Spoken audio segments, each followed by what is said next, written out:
Well, we were thinking about replacing our jaunty usual theme music with something more appropriate this week.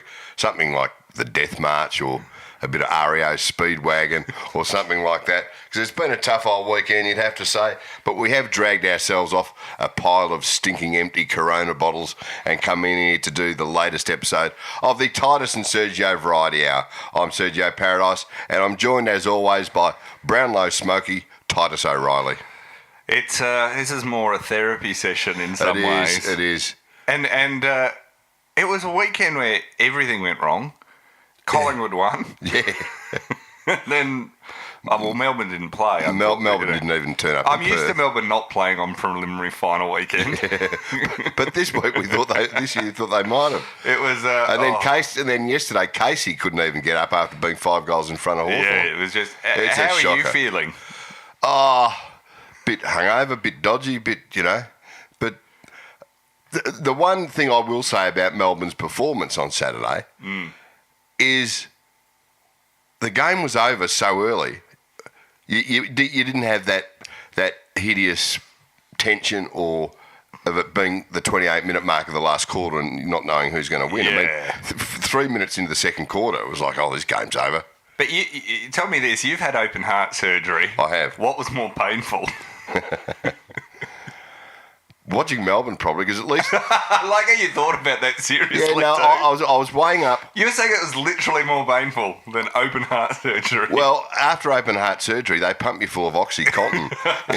And I was sitting at home on Saturday, all I had was a bucket full of Coronas and no opiates. Right. So that's rare for you. I don't fully believe that story, but okay, let's go with it. Corona and opioids, go well together normally. Well, being there wasn't But you were there. I mean, how was it? Tell us what it was like being in the actual stadium. To give you... So the whole experience was kind of like... Actually, if it hadn't have been for the game and the performance, it would have been like... It was a fun weekend, except for the worst thing that could possibly happen to me. So it was... overall not great, but flew over after watching Richmond just get absolutely trounced by Collingwood. Yeah, wasn't that one out of the blue? Well, maybe we start with Collingwood-Richmond because that was just, all this year people have not, and I include myself very much in this. At first I thought Collingwood, I saw them play a few times early in the year, and there were one or two games, I forget what it was round 3 or so. I remember they played one game, and round 2 or 3, and they were so horrendous. Yeah. Like, it just undescribably bad. It wasn't like just a Collingwood bashing. They were, even, I was talking to a couple of their fans afterwards, and they were like, well, we'll be wooden spoons. If they couldn't hit a target to save their lives. So, there was no expectation of them doing much. Then... They slowly got to the point where you were like, my view of them was, they're not amazing, but they work really hard. And so they became the sort of the honest triers, but too many... The good honest battlers. But therefore hard to beat, but too many injuries. And then they just keep going up a little notch all the time. And suddenly players who, like, they've got injured players out, but the players who aren't injured, the newer players, the players necessarily either don't know that well or, they're all going up a notch all the time. So suddenly they've sneakily become really quite good. And a lot of people, well, not just quite good, but, an excellent footy side. I mean, they showed how well they did over in West Coast, unlike the Demons a few weeks ago. Yeah. So you look, even though they didn't win, so you look at all that and you say, why have we not respected them? And I think the reason is we haven't wanted to admit this. Yeah. It's like you don't look at your... It's like you don't look at your... you don't want to acknowledge, like, if things are going bad in a relationship, you often don't want to talk about it. It's like that. You kind of don't want to, kind of acknowledge it. Or if... I think Collingwood are actually the girlfriend brings up the subject, you immediately change the subject. Yeah, and it's you sort of don't want to... And so suddenly they're in the grand final. It's hard for us now to sort of pretend that they've, like, lucked this or are not that good, because they just actually are good. You say... I didn't see them play at the start of the season when they were awful, but I saw them recently that round 19 or 20 against Richmond. Yeah, it was a big game at the G, and they didn't beat Richmond that day, but gee, they look good. And I was going to say exactly the same thing. They're big. Your Pendleburys and Sidebottoms and Grundy have been terrific all year, but they're your classic example of your lesser lights. Have not just gone up a notch. They've got, like, Maynard has been at best for 2 or 3 years a battling, honest back pocket player. Yeah. Nothing more than that. But he's become a genuine weapon now. De Goey has just waltzed into the side and become a star. And you got all these other blokes, half their backline I've still never heard of, but they get the job done. And I think that's one of the things that Buckley and his team have been so good at this year is taking your journeymen, your extras who are probably some of them were on the list, just as your top up players for if you get too many injuries, and they've absolutely taken it to another level. So and they were fantastic. They just smashed Richmond. Yeah. It wasn't even like I watched the first half. Then I had to fly over to Perth, so I watched the first half live. Yeah. But that's all you really needed to see. Yeah, and then I watched the rest of it when I landed. Yeah. And just amazing how the inability of Richmond to really even look like... Richmond have been known for holding their structure and their discipline. Yeah. They just had none of that. They were just running around like... They looked slow. Yeah. That was one thing. They looked panicked. Yeah, they looked slow and panicked. I mean, any team will look slow when they're not getting their hands on the ball. But then... You know, Dustin Martin, he was clearly injured. Yeah, I mean, that was just a... I mean, they said after the game, if it had been, They should have arrested him for the grand final. Yeah, they should have arrested him, yeah. But he just, you could tell he wasn't right because so often, there was a couple of times he took possession and normally he would not just do the don't argue, but he'll normally turn out of traffic and give himself that extra metre that he needs. But he wasn't doing that. He was just sort of turning around and getting rid of the ball. He's found that harder this year, though. Yeah. Like, overall. I mean, I think he was massively injured and he's still a terrific player. But I feel this year people are starting to get better at tackling him and sort of, which player's that good kind of... He's still amazing, but people start to actually focus on them a lot and they have to sort of mix it up a bit more. But he didn't look great. And, I mean, it was that thing of once a few in the team are down, the whole team looks ordinary, even if they're trying. And to the credit, the Pies were just red hot. They did everything well. Mason Cox looked amazing. He was sensational, wasn't he? When the USA chant happened, I just thought, do we need another reason to hate Collingwood supporters? Yeah, exactly. But it was kind of amazing. But like Mason Cox seems to be, to all intents and purposes, like from everything you read and hear about him, not only a nice guy but a very funny, witty guy, right? He sounds like a ripping bloke, which is another reason to hate Collingwood. Yeah, another reason to hate him. But it does seem weird to me that like a guy who hadn't even heard of this sport a few years ago can waltz in and be one of the better players in the league. Are we taking the sport too seriously? Is it not actually Maybe it's not that difficult. But it does raise the real prospect of a Collingwood premiership is a clear and present danger, Like, I haven't been this panicked since there were those mini subs found in... just in Sydney Harbour, like suddenly it's like... I mean, that was 1942, but... It's terrifying. You remember it? Yeah, I was swimming at Bondi at the time. I was body surfing at Manly when I just saw the periscope. But it is terrifying that we're this close. I know, man, and you'd have to... Given that they're in a grand final, you'd have to give them a reasonable opportunity. Well, you've probably got a good chance if you're in the grand final that you could win a premiership. Seeing the way that West Coast demolished Melbourne and the way, I mean, Collingwood fixed up Richmond, you'd have to say both sides are in reasonable form, which would indicate it's going to be a good game on Saturday. It's not going to be a one-sided shocker. Well, you'd hope so. We've had a few of them lately. That was a terrible weekend of preliminary finals. Everyone always says they're usually the best. Yeah. And the build-up to the Collingwood-Richmond one, especially because they haven't played in the finals for 38 years, is like, and a packed MCG and everything was going to be amazing. And it let us down. I mean, they were both over these games pretty. I mean, Richmond came back a little bit, but not really. They weren't ever going to win that game, Richmond. No. And Melbourne, from early in the second quarter, had no chance. How do you feel about barracking for Collingwood, though? Or would you go for the Eagles, or are you just going to plead the fifth and go for neither? Well, I've been thinking about this for the last 24 hours, and I'm going to do something I've never done. I think I'm actually going to barrack for Collingwood. Really? Because I've just right off West Coast. See, the thing for me is I feel like I've never been if you're a Victorian, go for the Victorian team over the interstate team. Because I always go, well, any policy that leads me barracking potentially for like Collingwood or is a bad policy. Yeah. So I'm not going to do that. there's a lot about Collingwood I like. Like a lot of the players, I there's quite a few of the players I quite like. I like Buckley a lot. Buckley's and a I think ripper, Cox is entertaining. I think Brody Grundy's a star and stuff like that. So Sidebottom's had a magnificent season. so there's some, despite all attempts not to, I actually have some friends who vote for Collingwood. But I can't get past Eddie because Eddie is going to be unbearable if they win. After him moving on Moldhouse and sticking with Buckley, he is going to be and they won it bearable. 2010. They've had enough success lately. Yeah, so it's I think I'm going to have to. I had ended up having a bit of a Twitter spat on Saturday with the Western Australian Police Force. So, Sorry, can we just before you go into that? Yeah. Who else? You've had an interesting Twitter year because you also got banned for bagging the Ticketek CEO, didn't you? Yeah, that was only a few weeks back. Yeah, and now I was talking to a friend of mine who's a counter-terrorism expert. Right. I kid you not. Okay. And they said they cannot believe that you got banned for tweeting that the guy who runs Ticketek looks like he's had work done. Yeah. Which he does. Yeah. When they were saying, they're aware of all these terrorist Twitter accounts that promote that don't get shut down. Yeah. Yet you do that, and they shut you down within a minute. I did suggest he should be decapitated publicly, but that bit must have slipped through.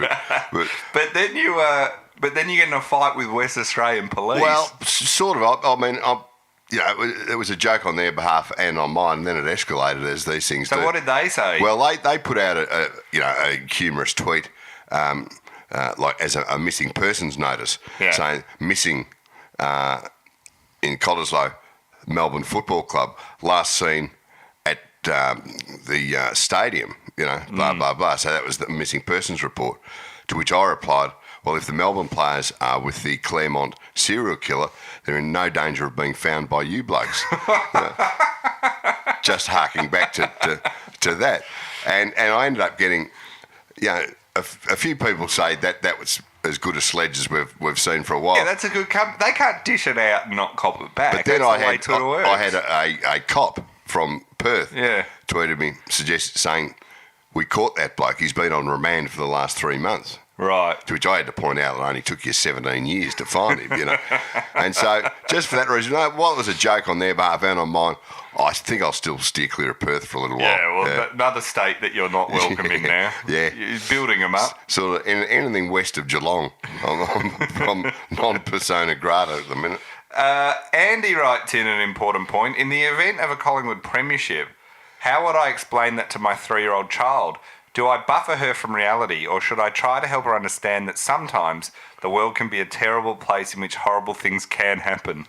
Gee, it's a good question, isn't it? I mean, the fact that Andy's asked this very important question via social media on behalf of his 3-year-old probably suggests that she's going to have to face reality at some point. You can't hide kids forever. No, you can't. You can't. There's nothing that will avoid this reality of Collingwood winning from his child. So, no. Andy, you're just going to have to suck it up and let her know the facts. But be there to support her. Yeah. Maybe some Paw Patrol marathon or something to try and get her past it. It's not going to be pretty if it happens. Mark Hayward wrote in, now that Collingwood have made the grand final, will they be sticking with tradition and replacing Buckley with one of his assistants next year? That is the one thing I don't get about this whole thing. Like, Eddie will say it's a vindication, and you got to say Buckley's done an amazing job in the last little bit, but of his succession plan. But they unpacked. I mean, it's not like he took. I've said this before. They took a team that had won a grand final, next year made a grand final, and was still one of the youngest teams in the competition, and one of the youngest teams to ever win a premiership. And then he made the switch, and it's many years later. So it's it's taken him a while. No less than Dane Swan thinks they probably left potentially premierships on the table there. So this will be a partial vindication potentially, but it's you do wonder. It's not as clear cut as it will be painted. Steve Hayward, not a relation to Mark Hayward, spelt differently.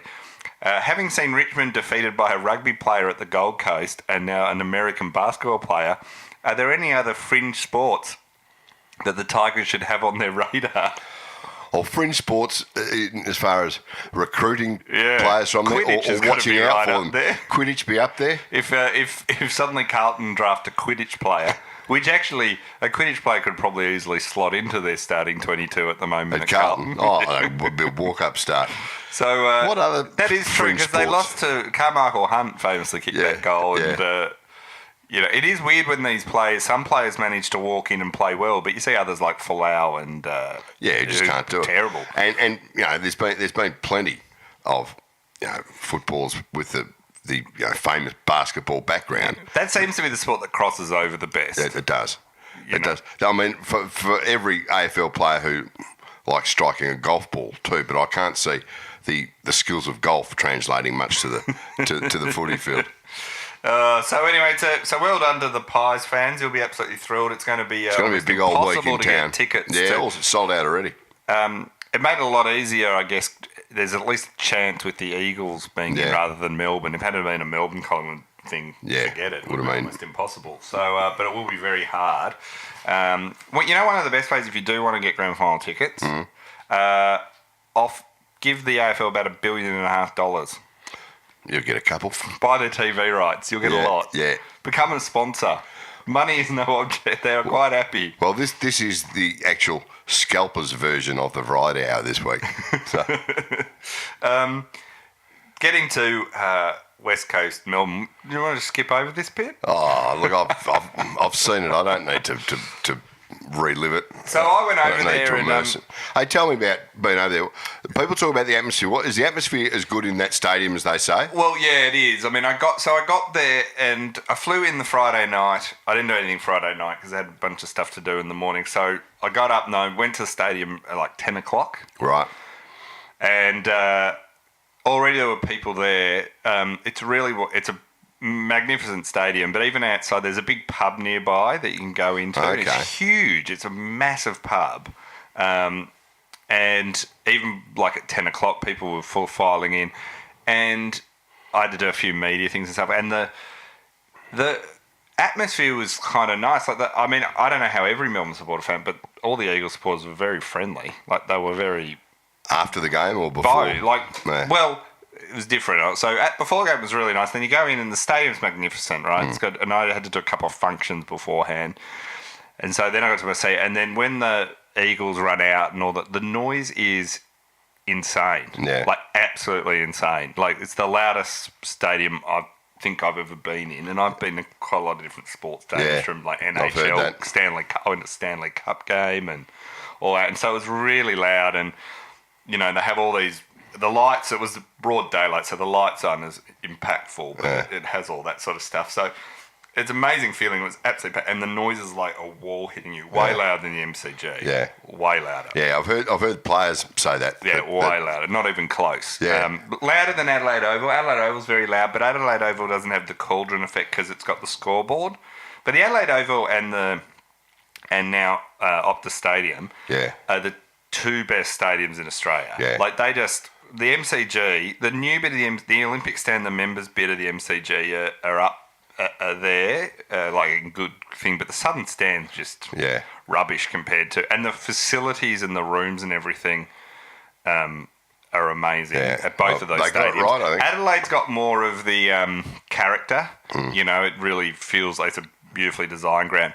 This one's more just intense in its the cauldron they've created is everything everyone says. You can understand why like the players seem to just almost I think it was turn up. Nathan Jones said like before the game, not even after the game, he said 40,000 people in there. That joint sounds like 80,000 at the G. Yeah, and so I think they were just under 60,000, 59,000 and something. Yeah, just under 60. I was sitting next to a couple of Eagles. Well, I was sitting surrounded by Eagles supporters. I was chatting to a few of them, and they were all saying a bunch of this. There was a couple sitting next to me who I knew through friends, and they said this was the loudest they'd ever heard it, and they'd been to a lot of games this year. Yeah. And they said this was just. They said it was next level. Yeah. So I could understand why the D's players were probably a little overawed and it's so parochial. Like even at the MCG, if you go when saw Richmond play Collingwood. it's half roughly. Yeah. But this is just all. there's barely any Melbourne West Coast supporters there. So then it really kicked off with the Eagles were just all over them. Melbourne, I mean, people say all the time they just didn't show up about teams, but this was really a case where whatever it was, they just... That first quarter, they just mentally weren't in it. They couldn't hit a target. Jordan Lewis was handballing into the opposition. They were slipping over all the time. Yeah. And meanwhile, the Eagles were... I think it was... The worst situation is when one team is mentally not on and the other team is over the top on. And the Eagles were just brilliant. Like, they were executing everything well, and they were sensational, and Melbourne were terrible. It was a combination of the two. There was a point where I started to think, gee, I was at the Geelong Port Adelaide Grand Final. Yeah, so was I. And I'm thinking, this is heading into that territory. Yeah. I don't know if it quite headed into that. I mean, it's all degrees of awfulness. Yeah. It probably wasn't quite that bad, but it was getting... it reminded me of the Port versus Richmond a couple of years ago when Port kicked 10 goals to nothing in the first quarter. By the end of the first quarter, you're sort of going... We're lucky to not... I think we were like 5 goals down or something, or maybe a bit more with the points, almost 6 goals down. You're sort of like, gee, actually, this isn't too bad considering how we played. Yeah. Like, if we actually show up in the second... But then the second quarter... They kicked 2 goals in the first minute and the game was over. So by half-time, I'd pretty much moved down to the next to a bar. Yeah. I could still watch the game, like... There's lots of good standing area. But at least you had a schooner in front of you for the whole time. Well, I needed to be with my support network. From Carlton United. Carlton United. Yeah. And I just was, proceeded to try and drink all the alcohol in the stadium. In Perth. And but I got to say, the Eagles fans, and this is almost worse, because there was no tension in the game, right? No, it was a celebration for them, and it was a wake for us. They were the opposite of... I mean, some Melbourne fans might have had a different experience depending on where they are, but all the ones I had around me were coming up and just going, I had a demon scuff on stuff. They were just like, man, it was so brutal that they weren't rubbing salt even in. They were magnanimous about it. Yeah, they actually were. I don't, maybe some people had a different experience, but I spoke to a lot of them and they were all pretty they couldn't believe what had happened. And, so they were pretty happy. Then, so, yeah, it was just devastation. But it was because it was over so early, there's none of that, anticipation or tension. It was just And there's none of that, as I say, the game's still alive at the 27-minute mark of the last quarter. Yeah. After which, win or lose, then you feel like you need a drink because of the tension. Yeah, yeah. Here you were just drinking to forget. I was just drinking really hard. And then... So then in terms of the stadium, you then file out and they've got quite a few bars around. There's this huge bar that I was talking about at the start. And it's right next to the stadium. You walk across a bit of grass area and you're there. And it had a huge line. I thought, and a bunch of people I knew they'd left straight away because they had flights, but I didn't have a flight till Sunday. So I thought, and apparently the trains and that, there's quite a wait for that. So I thought, well... I'll just go in and have a drink rather than... a few more beers. And the line clears really quickly. I was only in the line for 5 minutes less. And this pub is so big and it's got and inside they've got so many staff on, because this would be the biggest crowd they could possibly have, that you could get a drink really quickly. And it made me think, why don't they don't have good... It's a way better facility than anything in Melbourne. I was just about to say, it sounds like they've absolutely got it right. And it's the sort of thing that we couldn't do in Melbourne for $1 million. It was just a pub that, it was a good... It's a huge pub, so it's not a cool little bar or something. It's a huge pub, but it's just got lots of beer on tap, lots of staff, and they were...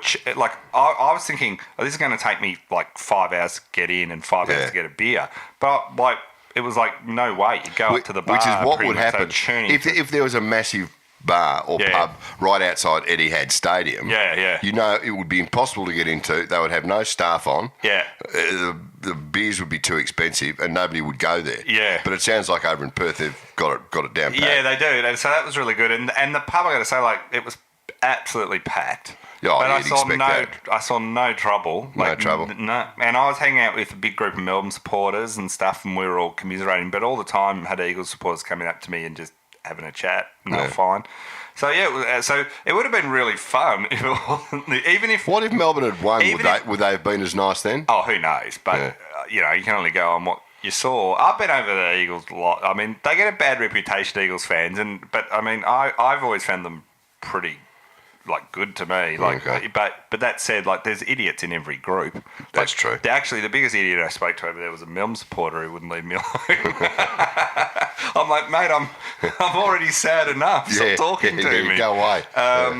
So anyway, so it would have been fun if even if Melbourne had lost by 3-4 goals and had put on a really good performance, you might have felt like, well, it was just at the start of the year we would have taken knocking Geelong and Hawthorn out of the finals and making a prelim. We would have said it was just the way that's right that it happened that made a better loss would have been an acceptable way to finish the season. If they'd gone down by 20 points in a good game and they played well, and they were just always a bit behind, but everyone would have said, hard to win over there. What a great! They're going to be better.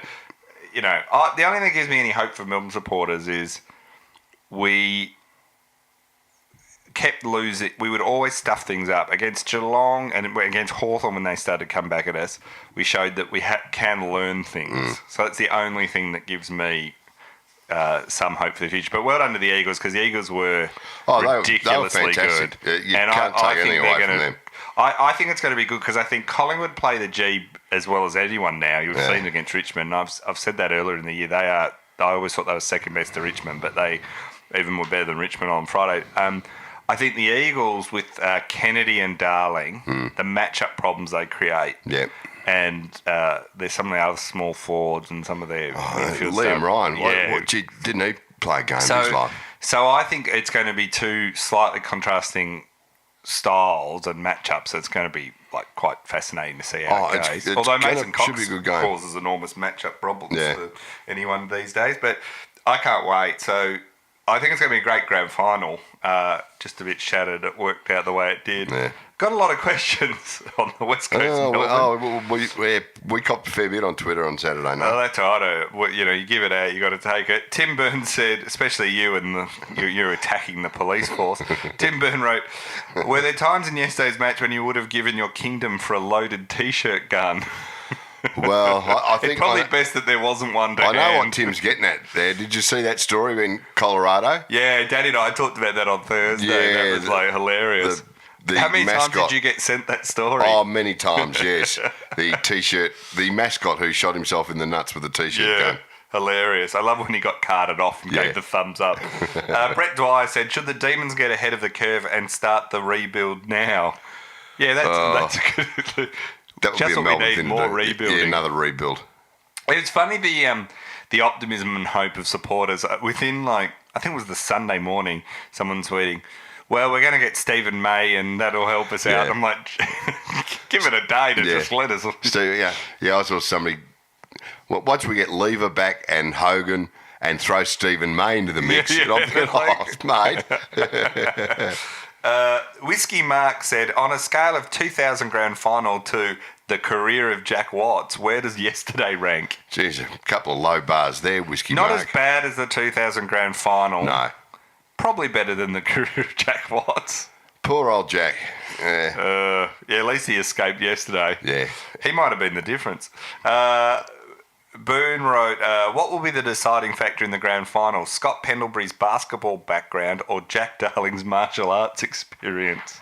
I'm not across the Jack Darling martial arts they experience. talk about that a fair bit. Do they? Yeah. What's he good at? Your jiu-jitsu? They're all the same to me. Yeah. I don't know anything about martial arts. Break bricks with his forehead. Yeah, that's right.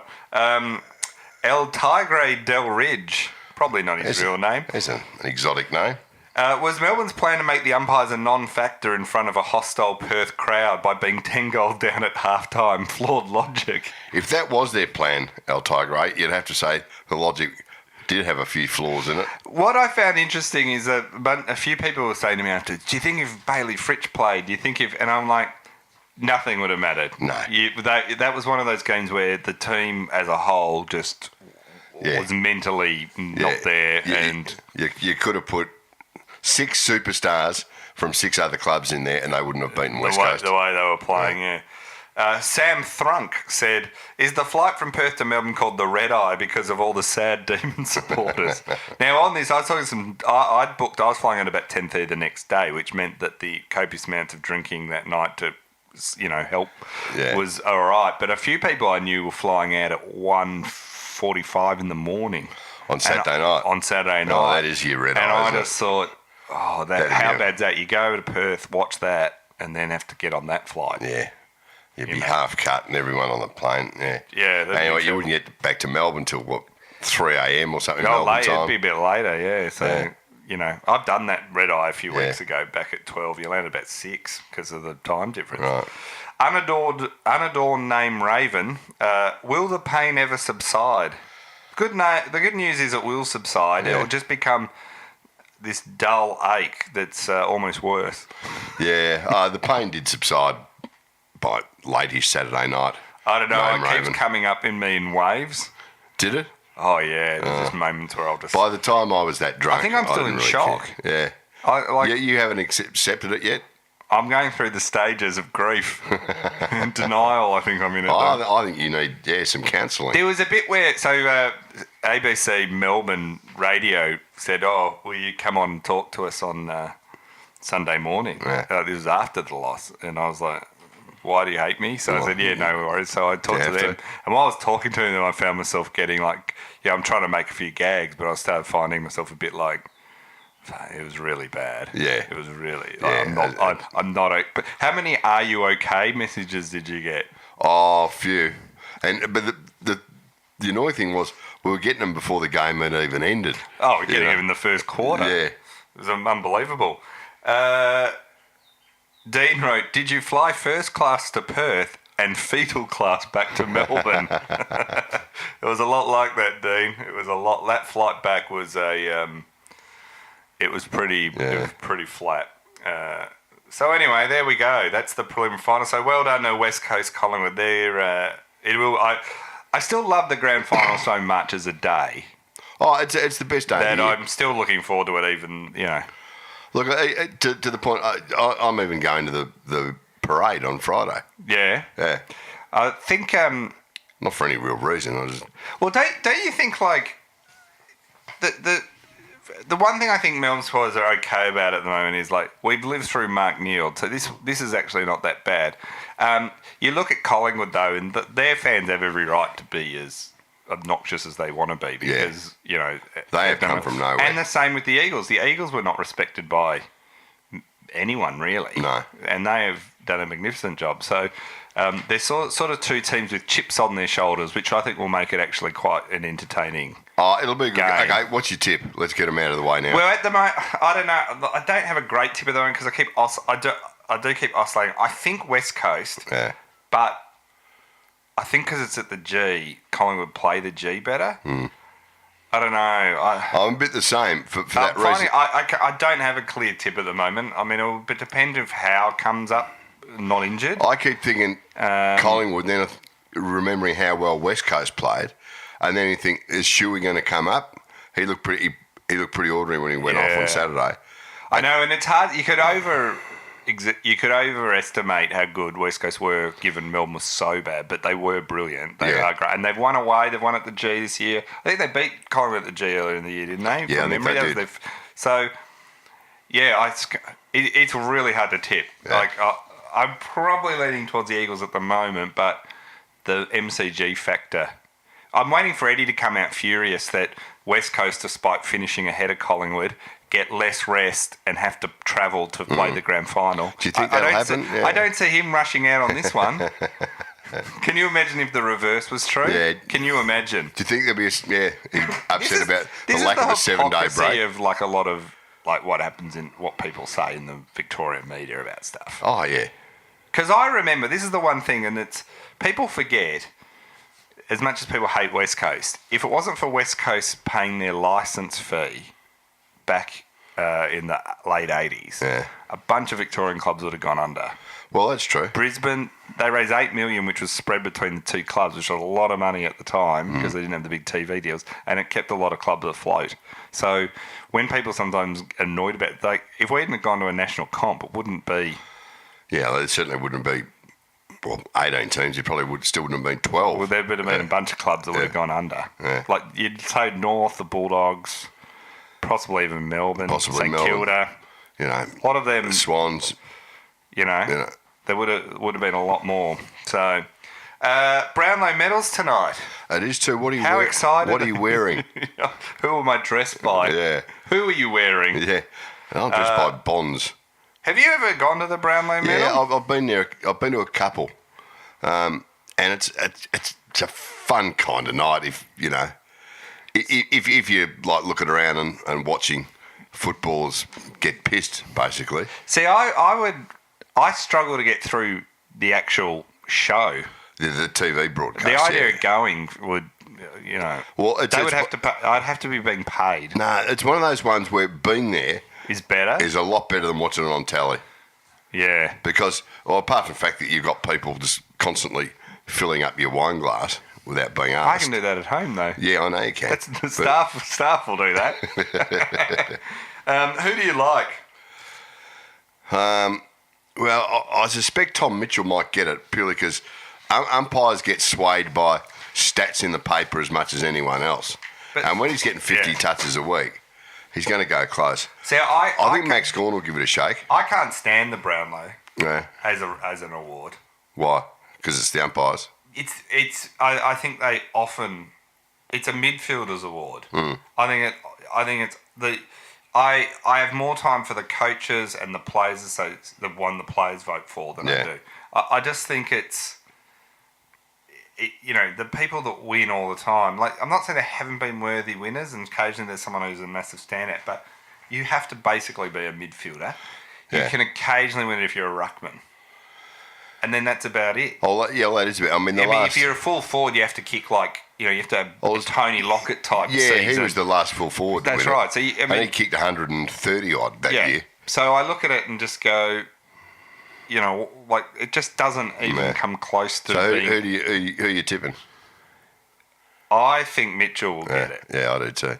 I just think you think about it. Gawn will have a lot of votes taken off him by people like Clayton Oliver. Yeah. A redhead in the midfield is going to catch the eye. And plus, Gawn's a ruckman. And see, I also think half the umpires don't recognise how good some of Gawn's tap work has been. And the same with Brodie Grundy. He'll struggle for the same reason. See, I mean, to me, the umpires they'll see a bloke take 3 bounces on his own and think that's better than a ruckman who's set the ball up to him. So I don't have a lot of confidence in that. I would argue Grundy and Gawn have had more impact on their teams than any midfielder. Yeah, I agree. Those two should both win it. And people argue who's the better out of them. It's almost like, who cares? They're just both guns. They're so good. And you could drop them into another team and they would significantly improve other teams. Yeah. So that's how. I just think it's a rubbish award that they've come up with that they can't get out of now because of tradition. Like, if you were setting up a new award from scratch, there is no way that would be the way you'd... No, of course not. It's been... When was the first Brownlow? The 1920s. It's probably close to 100 years. Yeah. But yeah, what would it be now? The MVP voted by the Players Association? I think coaches, that or the coaches, or you do a combination one of both, something. Perhaps.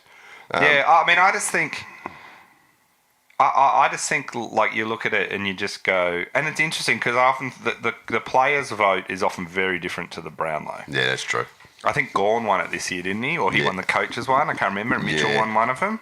Yeah, I'm not saying Mitchell wouldn't be a worthy winner in a way. Like, I think he is it. But I think the huge stats get... Yeah, he knows how to find the footy, better than anyone. He's a great player, so it's not like I'd be dirty if he won it. But this is more a general rant about... You don't want the people voting who have shown their interpretation of the protected zone rule. Exactly. Anyway, it'll be interesting. The Brownlow also has lost a lot of lustre since they got rid of the rotisserie. Yeah. The lazy Susan, yeah. Do you remember they put all the women on and everyone was like saying, it was just when Twitter, I think, had been around a little bit, so everyone was tweeting like, how sexist is this? And then they put Andrew Dimitri on and we were all like, please go back to someone. Get him off. So They turned him around, you could see his ass in he stood there his so big black awkwardly. shiny dinner suit. I thought, what other CEO of any other company would be put in this position? Yeah. So, Storm versus Roosters grand final in the NRL. Huge news for both sides. You've got Billy Slater cited for a grade 1 shoulder charge. Now, I hadn't heard, I'd looked before and I might have just missed it, but the Storm, within seconds of... Yeah. And I thought this is a rubbish charge, that they charged him and all, but within seconds of the judiciary charging him, the Storm appealed in like 2 seconds later. And have already got on their books like the leading lawyer barrister who, the shoulder charge expert. Yeah, that's right. So to me, it seems the other one, obviously. So that's going to be huge news this week, because that will be, if he plays, it's sort of his last game. Yeah, So for him not to be able to play his last game in the grand final. Now, sometimes there's acts which you look at and go, well, there's no way he should play. Yeah. But this, I just thought, But this come one, on. This explain to me. I mean, you know more about. Well, you got to use game. your arms to tackle. You can't just sort of hip and shoulder them. You Yeah, can't run I through know, with but I've seen shoulder charges where it's like a stationary car being hit by a truck. Yeah. This to me didn't classify as that. You could make an argument. He did try and get his arms up, and it was just the speed and what he was trying to do and everything. And no one was injured, no one was, so there's not But he sort of pushed him out of bounds to stop him scoring the try. Yeah, that's right. But there's nothing wrong with that, is there? Well, I just think the punishment of missing a grand final for that is pretty immense. So, especially given the fact it's the NRL, and you can rort the salary cap, you can send dick pics, you can flounce around in the nude, and nothing happens. Well, did you see Sam Pepper sent the dick pic? Yeah. He's had a cracking year. That's fine, but if you push a bloke out of bounds and save the match, well, mate, you can't play in a grand final. The Roosters have their own problem because Cooper Cronk, who used to play for the Storm, is got a shoulder injury. Yeah. And he looks like he might not play. He's a long shot, he admitted himself this morning. So there's a few things going into that.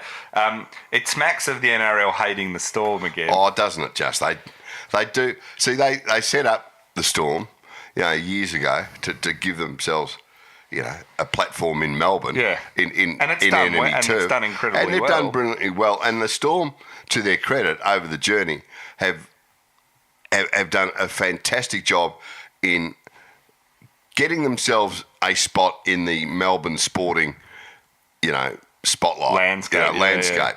Which was always going to be a tough thing to do. And now, for everyone who follows AFL religiously in Melbourne, which is just about everyone, nearly every single person there go, oh, yeah, but we like it when the Storm, we want the Storm to still win. But you get a sense barracking for the Storm what it's like for non-Victorian clubs in the AFL. Yeah, no question. No question. Because the bias in the commentary and all sorts of things is kind of amazing. So that'll be Billy, on Sunday, that game. I like the hashtag Free Billy that's going out there at the moment. Our good friend Tiger Woods won the Tour Championship in Atlanta just this morning. How excited are you about this? Well, you got to say it is. There was a fair bit of hyperbole going on about it this morning. Like this is the greatest comeback in the history of sport. One person suggested from a self-inflicted. Well, you've got to say, it's only a great comeback because a lot of people suggested that he would never win another tournament, let alone, a major. And this isn't a major, but it's getting up there. Yeah. And I guess we just assume it's because he missed all that golf when he got caught by his wife. Yeah. But then he's had a number of back operations and he couldn't get fit physically. So it is a very good comeback. But you could just see, if you saw the footage of him walking down the 18th, the crowd were just going absolutely berserk. Yeah. And so it was a fair effort by the old Tiger. But as a mate of mine said, when he got caught at the time by his wife and then insisted he was going to come back and win tournaments, he was surprised that his missus even let him keep his golf clubs. Well, I can't get excited about Tiger Woods. No. I don't know. It's like, he just seems like a rubbish person. Oh, he's a shocking... We're all meant to be like. He's a shocking bloke, but and the things he's done and said, and like, there's just no. I just can't warm to him at all. But you've just got to look and see he can still, but not to the extent that he did.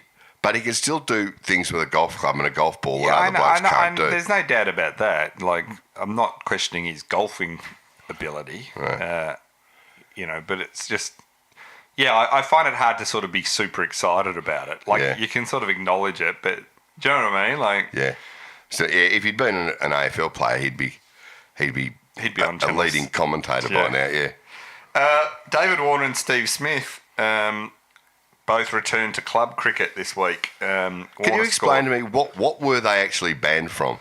What were they suspended from? Well, in all fairness, and this isn't like I'm not really that keen on launching a defence of Cricket Australia or David Warner or Steve Smith after their actions, but they've been banned from. They were fired from the IPL and they were banned from playing for Australia or state cricket. Right now. While they've picked up these matches, they have both lost, they reckon, between $4 to $5 million each this year. Yeah, it's a fair fine. So it's not, through lack of payment and endorsements money. And like Steve Smith lost Sanitarium, Warner lost a bunch of ones and stuff like that. The thing I find interesting about this is they're back playing club. Warner scored a century and there was quite a big crowd there and they all applauded him and Smith did okay. He was dropped early but then went on and... he made 80 odd, didn't he, Steve Smith? Yeah, but he was dropped very early, which it was at Glenn McGrath Oval, or the Elephant Hunting Grounds, I was about to say, that's the one you... You look at this, David Warner, Glenn McGrath. I mean, the more you read...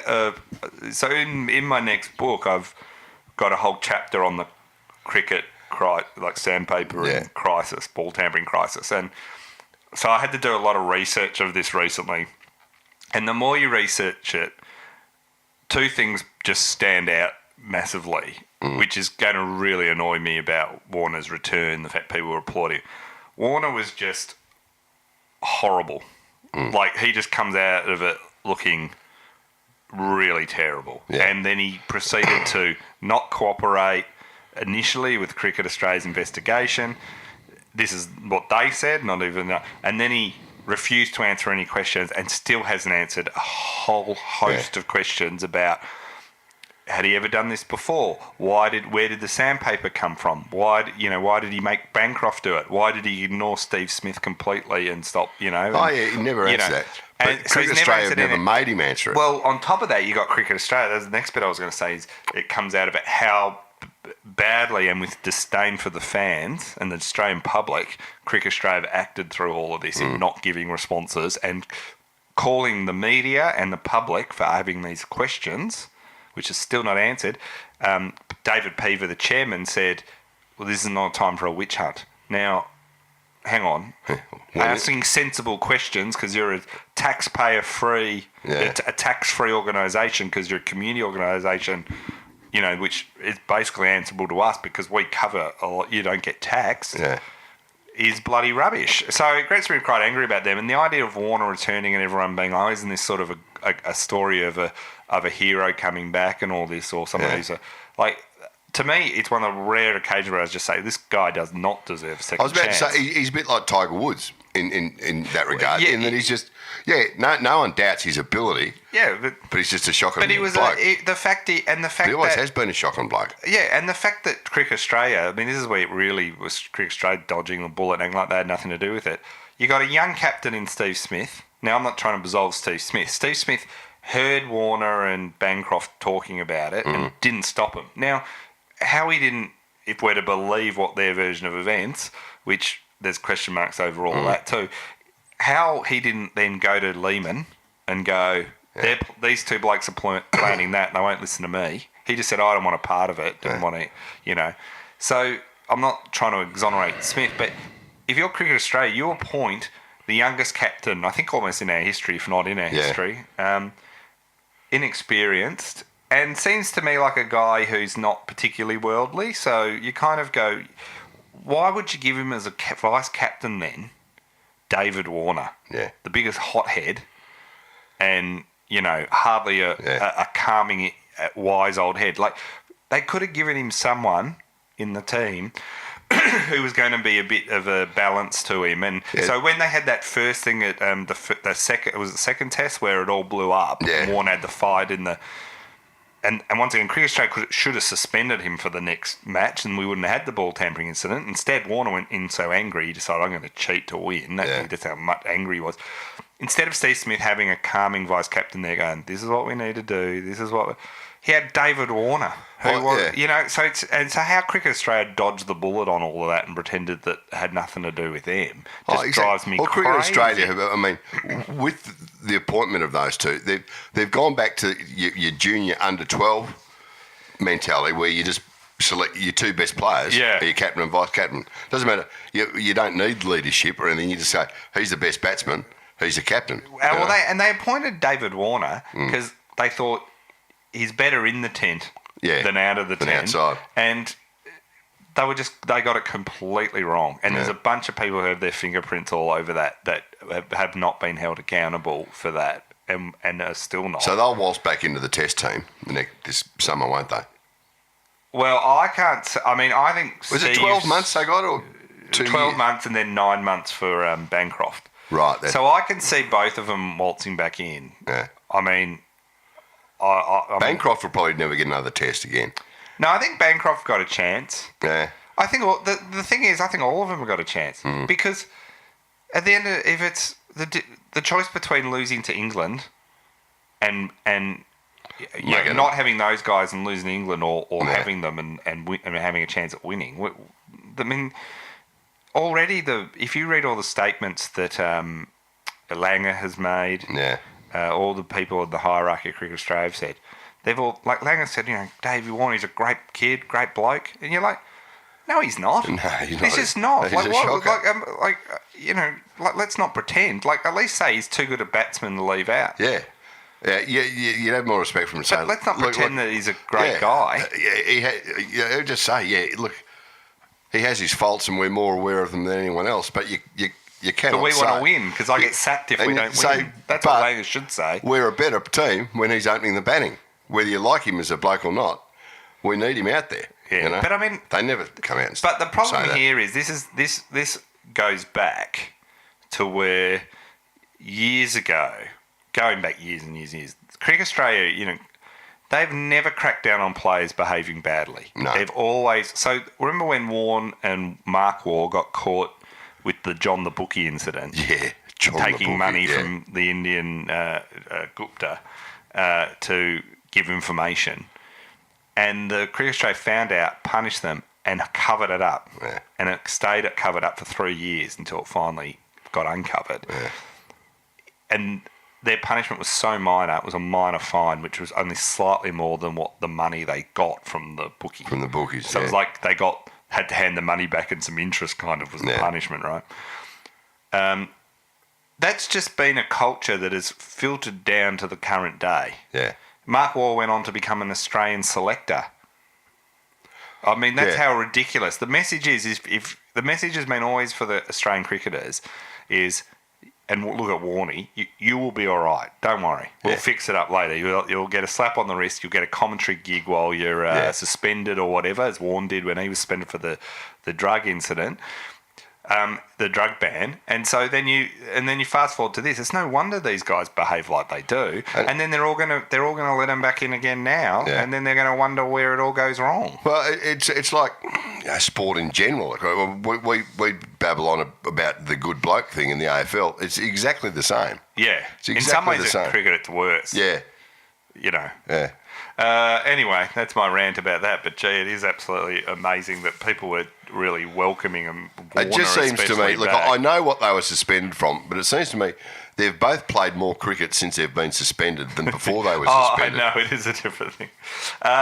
Kristen Nell wrote in, is North Adelaide winning the Sandville Grand Final by exactly 19 points, the most epic troll ever perpetrated? That's a fairly... So this was after North Adelaide made it in after the 19th man being on the field a bit. And gee, that just, to me... I know a lot of people are excited because North Adelaide haven't won for a long time, but that just seems a tainted grand final. It does. That's going to be the one forever with the asterisk next to it. I reckon. It's and if you're the Eagles in the SANFL, you're going to be just looking at that going, really, Round 1 next year. Be an interesting. I tell you what, Melbourne could have thrown on 19 players and wouldn't have mattered. No. MJ Carroll with perhaps the most important question we've had for a while. Why is BT still on TV? Good question, MJ. No one knows. No one knows. He obviously has photos. Not of even someone. at Channel 7 can even answer that. Roaming Brian. Gee, man, it just doesn't work. It's your drunk uncle wandering through Christmas, Yeah. And the drunk uncle no one wants to talk to. The drunk uncle, who hits the dance floor at a wedding and no one wants to dance with. Sean says, is everyone looking forward to the real big event? 10 days of back-to-back trade radio coverage. Oh, Sean's on the money here because there's nothing I enjoy more than the trade period. Did you see they had a launch this year of the trade period with the trade radio? Yeah. I think it was Croc Media did it. And they had a bunch of agents. They had Tom Lynch and I just thought, oh man, this is unbelievable. Because it's just going to be wild speculation. Nothing happens, and then the last few days it goes bang, bang, bang. The last hour of the last day. Yeah. Still, everyone's still paying a lot of attention to it. Gordon Anderson wrote in, Titus, how do you make the battery in your phone last as long as it does? If I tweet as much as you did during a match of footy, it would be dead by 3/4 time. It's an excellent question, Gordon. Well, Gordon, look, I can answer this on Titus's behalf. What you don't know, Gordon, is Titus has one of those old-style mobile phones that comes attached to a giant brick, which he wheels around behind him. Like you occasionally see blokes with like an oxygen cylinder on wheels.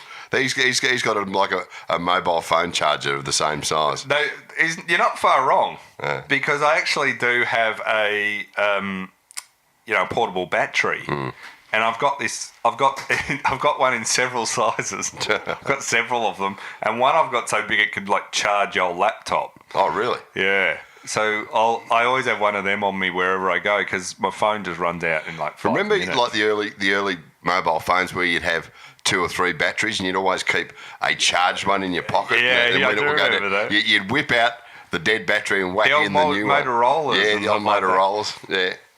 I remember like before we had the web and everything on them, when it was just normal, a Nokia make a phone call. The battery would last 3 days. Yeah, of course it would. Because you weren't doing anything on it except taking calls or texting someone occasionally. That was and all your text would be text. There'd be no photos. No GIFs. Yeah, and it wasn't a coloured screen, so the phones used to last forever.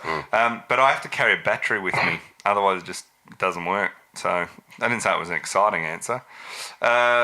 Although the problem is when you've got a battery on you and everyone else wants you to, can I just chuck my phone? Can I just charge my phone? Yeah. Yeah.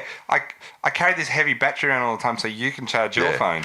And so if you charge your phone on my portable charger, that of course lessens the charge in my portable charger. Yeah, that's right. So go away and buy your own. Yeah. Which is how in Friends. Bob said, is there a get-out-of-jail free card for murdering anyone this week who says big dance in any conversation? That's a fair question. I tell you what, Bob, I don't know if there is a free get-out-of-jail card, but there should be. There should be. That's one of my pet peeves. We're going to the big dance. You can tell I'm angry today. It's really hitting me now about Melbourne's performance. We're going to the big dance. I've never liked it. No, it's too American. This American nonsense. It's only in the last couple of years that people have really latched onto this. Also, the people using a lot of like some of the commentators on Channel 7 and stuff, so you instantly go, why would you follow their lead? Yeah. Unbelievable.